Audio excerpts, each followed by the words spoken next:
Just অল্প পরিমাণে Fino hair mask নাও এবং চুলে অ্যাপ্লাই করো। 10 থেকে 15 মিনিট রেখে এটাকে ওয়াশ করে ফেলো।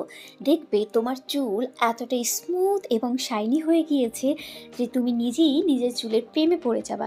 ইয়েস গাইজ, তোমাদের যাদের রুক্ষ শুষ্ক চুল, এছাড়া যাদের চুলে জট লেগে যায়, যাদের চুল অলরেডি ড্যামেজ হয়ে গিয়েছে, এছাড়া যাদের চুল রিবন্ডিং করা আর রিবন্ডিং করা ছাড়াও তুমি কিন্তু এই হেয়ার মাস্কটা ব্যবহার করতে পারবা। জাস্ট অসাধারণ একটা হেয়ার মাস্ক। ইন্টারনেটে এটার কিন্তু অনেক ভালো ভালো রিভিউ আছে, তোমরা এটার রিভিউ কিন্তু দেখে নিতে পারো। এটা কিন্তু অনেক ভালো আর এটার প্রাইসটাও একটু বেশি। তোমরা তো জানোই যে এই জিনিস একটু ভালো হয় সেই জিনিসের প্রাইস একটু বেশি হয়, কারণ এটাতে যে সকল উপাদান আছে সেগুলো খুবই ভালো আমাদের হেয়ারের জন্য।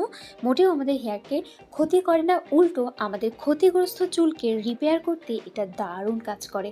আর এটার অরিজিনালটা পাবা খাদিজা বেগম ফেসবুক পেজে।